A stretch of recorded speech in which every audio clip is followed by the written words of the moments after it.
Assalamualaikum warahmatullahi wabarakatuh. Apa kabar semuanya? Semoga dalam keadaan yang baik dan sehat. Di video kali ini kita masih membahas tentang atribut, spesifikasi, dan karakteristik produk retail. Dimana di video-video sebelumnya kita sudah membahas tentang atribut, spesifikasi, dan karakteristik produk retail.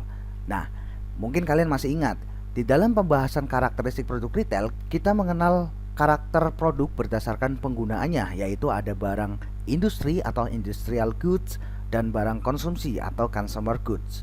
Nah, di video kali ini kita akan lebih dalam lagi membahas tentang barang konsumsi atau consumer goods. Nah, seperti apa? Mari kita simak video ini selengkapnya.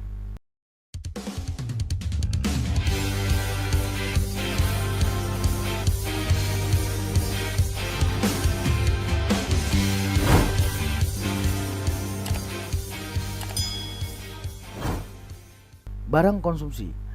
Di video sebelumnya sudah kita jelaskan bahwa barang konsumsi adalah barang-barang yang digunakan untuk dikonsumsi atau dipakai sendiri untuk memenuhi kebutuhan.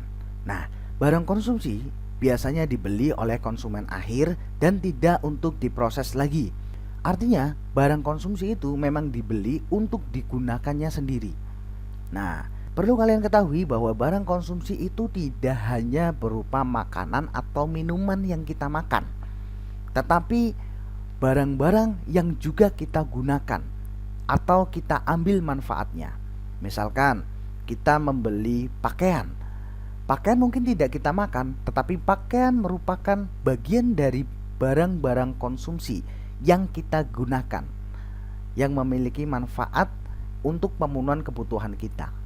Begitu juga dengan misalkan sabun mandi, sepeda motor, handphone, dan lain sebagainya.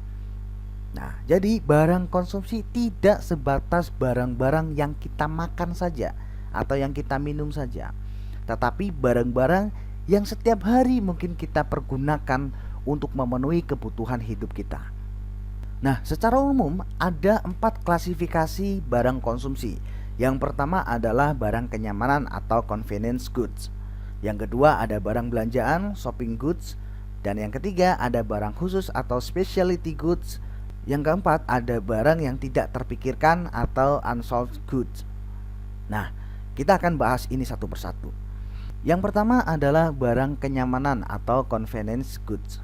Convenience good adalah barang yang pada umumnya mempunyai frekuensi pembelian yang tinggi atau sering dibeli, dibutuhkan dalam waktu segera, serta hanya membutuhkan usaha yang sangat minim atau sedikit dalam pembandingan dan pembeliannya. Nah, contoh barang convenience good ini adalah sabun, gula, permen, makanan kecil, jas hujan, dan lain sebagainya. Nah, convenience good ini masih bisa dikelompokkan menjadi 3 jenis lagi. Yang pertama adalah barang pokok atau staples goods, adalah barang-barang yang dibeli oleh konsumen secara reguler atau secara rutin.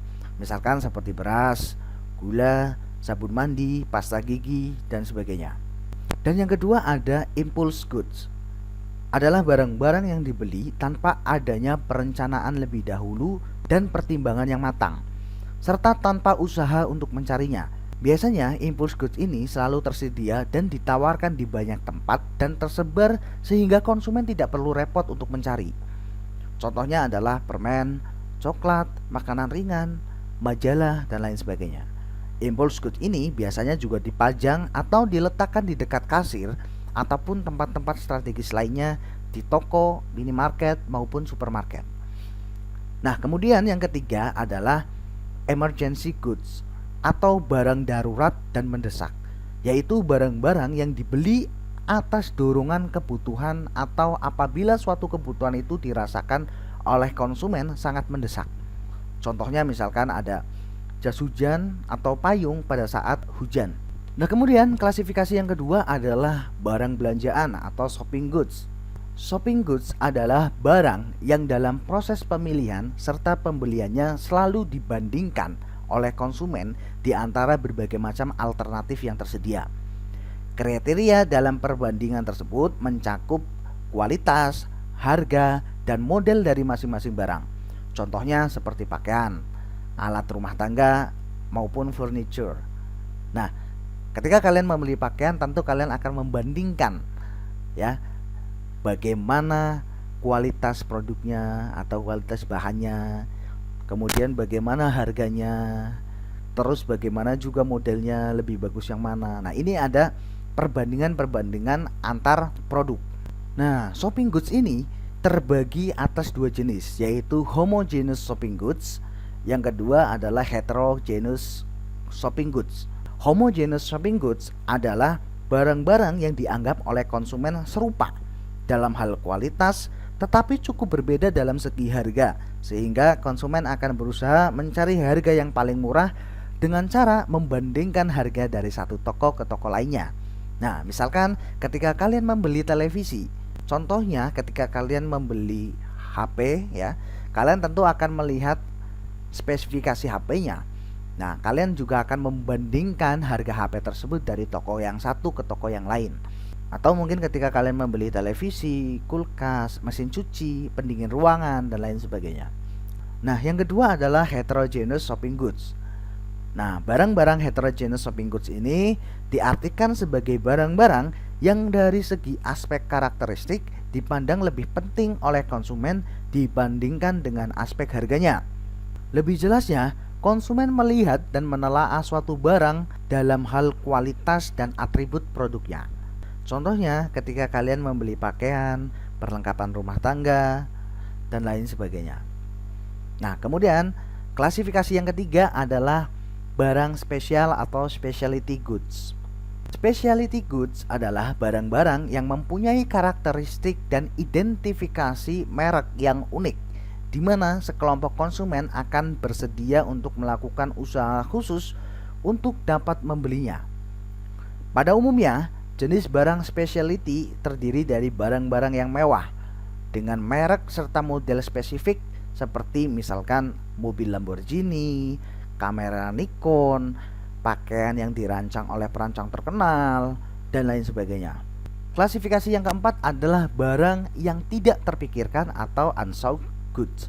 Unsold goods adalah barang-barang yang tidak diketahui konsumen, ataupun jika memang sudah diketahui, umumnya belum terpikirkan oleh konsumen untuk membelinya. Nah, unsold goods ini dapat dibedakan menjadi dua jenis, yaitu regularly unsold product dan new unsold product. Nah, regularly unsold product adalah barang-barang yang sebenarnya sudah ada serta diketahui oleh konsumen, tetapi tidak dipikirkan oleh konsumen untuk membelinya. Contohnya misalkan batu nisan, asuransi jiwa, tanah kuburan, dan lain sebagainya. Nah, kemudian yang kedua adalah new unsold product. New unsold product adalah barang yang memang benar-benar baru dan sama sekali belum pernah diketahui oleh konsumen. Jenis barang ini biasanya merupakan hasil inovasi serta pengembangan produk baru sehingga belum banyak diketahui oleh konsumen. Misalnya, laptop atau ponsel Android dengan spesifikasi tertentu yang baru akan dirilis. Nah, itulah 4 klasifikasi barang konsumsi. Selanjutnya ada karakteristik barang konsumsi. Secara umum, barang-barang konsumsi memiliki karakteristik atau ciri-ciri yang dapat dibedakan dengan barang industri. Salah satu ciri dari barang konsumsi adalah barang tersebut mempunyai manfaat, volume, dan nilai. Jika barang tersebut digunakan, barang tersebut bisa habis sekaligus atau barang tersebut bisa berkurang manfaatnya secara berangsur-angsur. Nah, berkaitan dengan habis atau tidaknya barang tersebut, memang ada barang konsumsi yang habis sekali guna, misalkan makanan maupun minuman siap saji. Namun ada pula barang yang tidak habis secara fisik, tetapi habis secara manfaat. Misalnya pakaian yang digunakan secara terus-menerus, warna pakaian akan menjadi pudar atau pada bagian tertentu menjadi robek, sehingga sudah tidak layak untuk digunakan lagi. Nah, karakter atau ciri berikutnya adalah barang konsumsi sering digunakan sebagai alat pemenuhan kebutuhan.